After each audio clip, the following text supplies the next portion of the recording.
हम संतन की शरणा, संत हमारी ओट सताणी, संत हमारा गहना। हम संतन को संतन स्यों बन आई,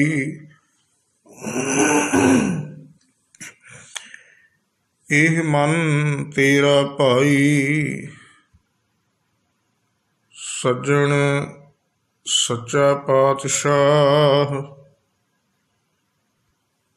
सिर शाहां दे साह। जिस पास बैठिया सोहीए, सबना दा विसाहु।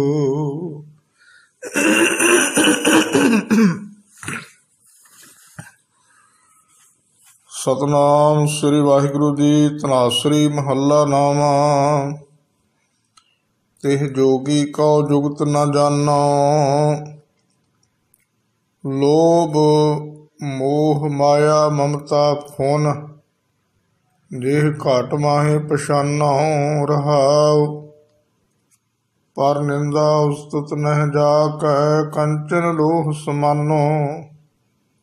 हरख सोग ते रहै अतीता, जोगी ताहि बखानो।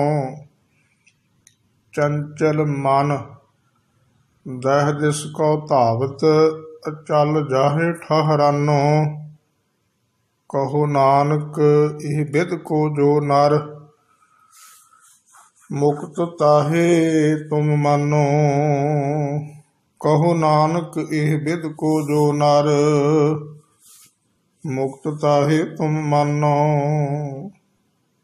वाहिगुरु जी का खालसा, वाहिगुरु जी की फतेह।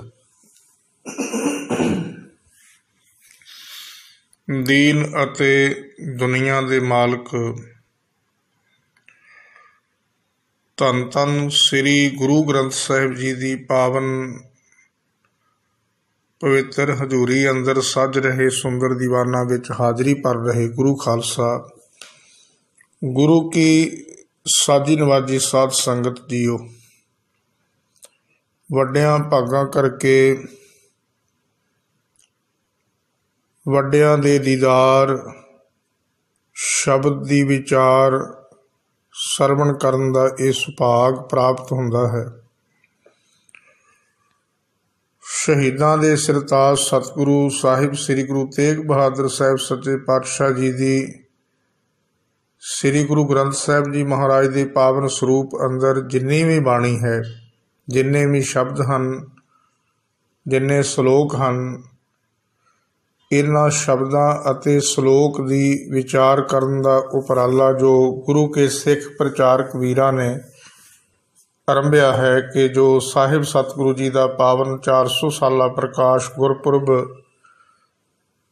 बहुत ही अदब सन्मान सहित देशों विदेशों में मनाया जा रहा है।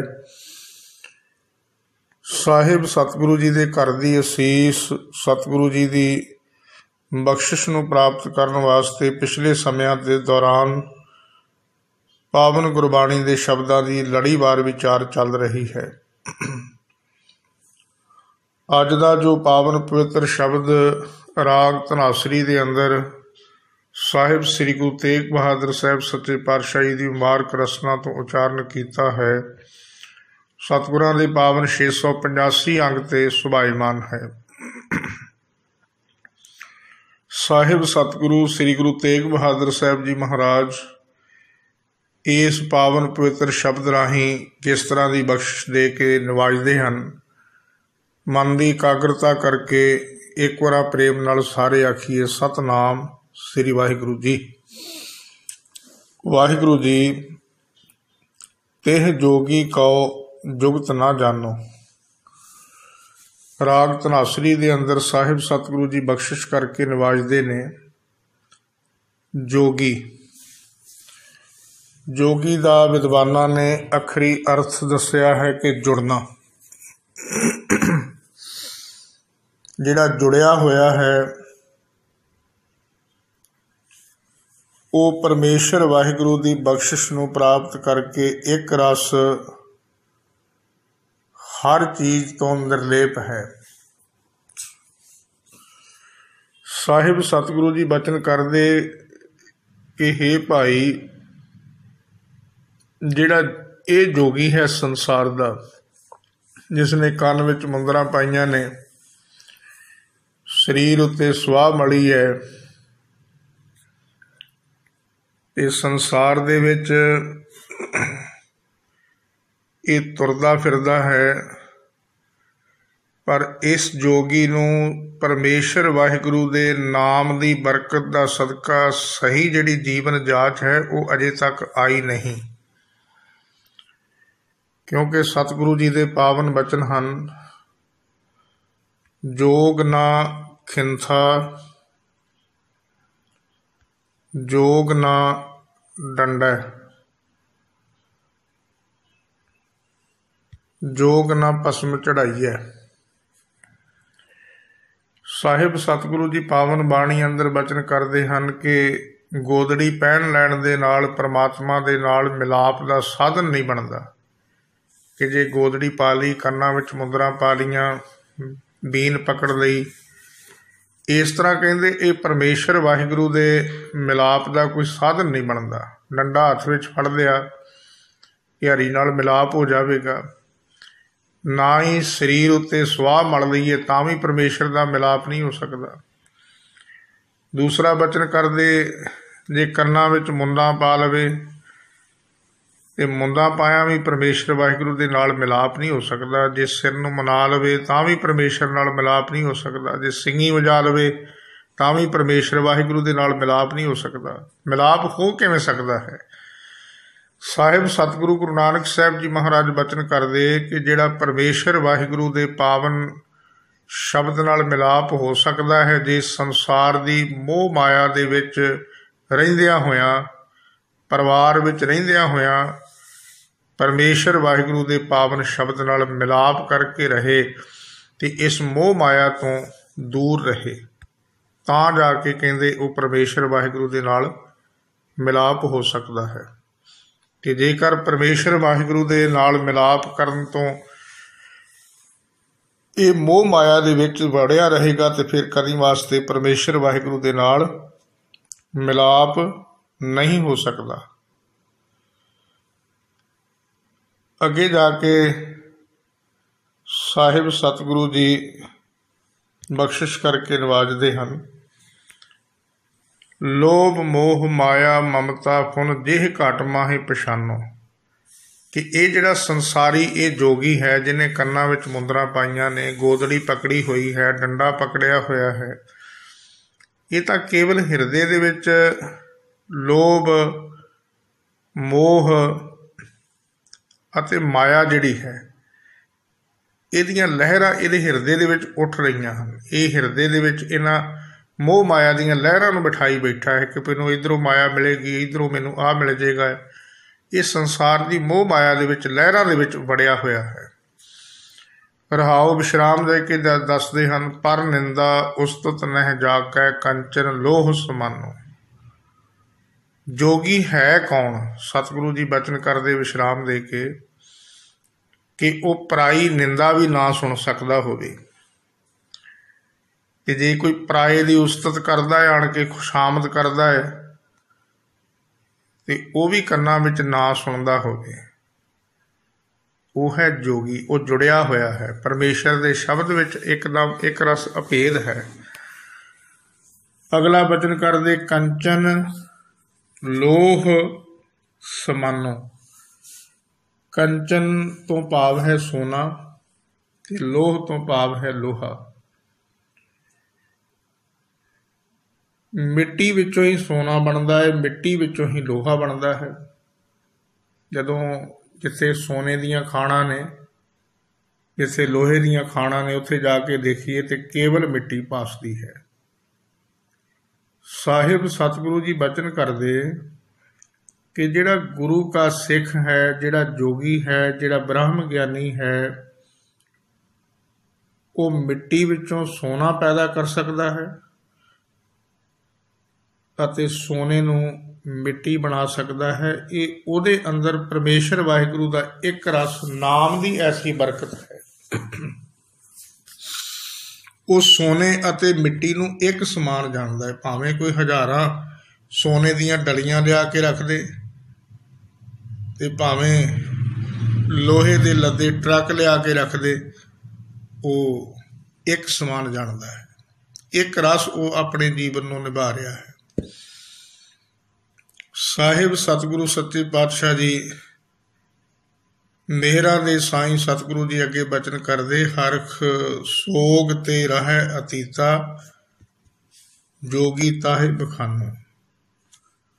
हरख भाव के खुशी आ जावे, सोग भाव के संसारी कोई गम आण के पै जावे। जिवें आपां कलगीधर पिता श्री गुरु गोबिंद सिंह साहब जी महाराज के समय काल जदों जंगां होंदियां सन ते पीर बुद्धू शाह उन्हां दे 2 सपुत्र जंग दे विच शहीद होए हैं। 2 सपुत्र जंग की संपूर्णता तो बाद विच कलगीधर पिता श्री गुरु गोबिंद सिंह साहब जी महाराज सच्चे पातशाह हजूर सतगुरु जी केसां नूं कंघा करदे सन। पीर जी मिलण वास्ते गए, सतगुरां दे पावन चरनां ते नमस्कार कीती। कलगीधर पिता श्री गुरु गोबिंद सिंह साहब जी महाराज ने बचन किया, पीर जी तुसां गुरु नानक दे घर दी बहुत वड्डी सेवा कीती है। 2 सपुत्र आप जी दे शहीद होए हैं। जदों घर परिवार जाके पुछेगा उत्थे कोई तुसी जवाब नहीं दे सकते, क्योंकि मावां जिहड़ियां ने, मावां दा दिल बहुत कोमल होया करदा है। साहिब सतगुरु सच्चे पातशाह जी दे पावन चरनां विच पीर जी ने बेनती की, महाराज मैनू इस चीज़ का कोई गम नहीं, किरपा करो महाराज सच्चे पातशाह मैनू अपने मुबारक हत्थां विच पकड़िया होया एक कंघा जिस विच केस आप जी दे सुभाएमान हन, किरपा करके महाराज केसां दे समेत एक कंघा बख्शिश कर दिओ। साहिब सतगुरु कलगीधर पिता श्री गुरु गोबिंद सिंह साहब जी महाराज बहुत प्रसन्न सन। हजूर सतगुरु जी ने पीर जी दे वधाए हुए हत्थां विच अपने मुबारक हत्थां दे नाल एक केसां दे समेत कंघा दे के बचन किया, पीर जी इस केसां वाले कंघे नूं अपने हत्थां विच रखना। जदों आप जी की धर्म सुपत्नी पुछेगी कि आप जी के सपुत्र किथे हन, ते उस वक्त जदों जवाब दिओगे कि कलगीधर पिता श्री गुरु गोबिंद सिंह साहब जी महाराज के चरनां विच हन, कि वो नहीं मनणगे। जिस वक्त तुसी केसां दे समेत एक कंघा दिखाओगे ते इहदे विचों साडे दीदार होणगे ते साडे पास बैठे हुए आप जी दे दोनों सपुत्रां दे नाल दीदार होणगे। साहिब सतगुरु सच्चे पातशाह जी की बख्शिश नूं दिया अपने मस्तक नाल पीर जी ने लाया। चरनां ते नमस्कार करके पीर जी अपने घर नूं अपने मुरीदां दे नाल वापस आए ने। जो महाराज ने बचन कीते सन घर विच आके उही होए। उसे तरह पीर जी ने सतगुरु जी के बचनां अनुसार केसां वाला कंघा जिहड़ा सामने करके दिखाया। हजूर सतगुरु जी के पावन मुबारक सुंदर मुख दे दर्शन होए। उत्थे दोनों सपुत्रां दे दोनों लालां दे उस पीर जी की धर्म सुपत्नी जदों दीदार होए देखिया, ये सच ही कलगीधर पिता श्री गुरु गोबिंद सिंह साहब जी महाराज के चरनां विच मेरे 2 सपुत्र हैं। कोट कोट शुकराना किया धर्म सुपत्नी ने भी, पीर ने भी, कि साहिब सतगुरु सच्चे पातशाह जी ने कृपा करके ये दोने सपुत्रां नूं अपने चरनां विच रखिया है। साहिब सतगुरु जी इत्थे बचन करके जिहड़ा ऐसा जोगी है, जिहड़ा पीर है, गुरु का सिख है, ਉਹ ਹਰਖ ਅਤੇ ਸੋਗ ਤੋਂ ਬਿਲਕੁਲ ਨਿਰਲੇਪ ਰਹਿੰਦਾ ਹੈ।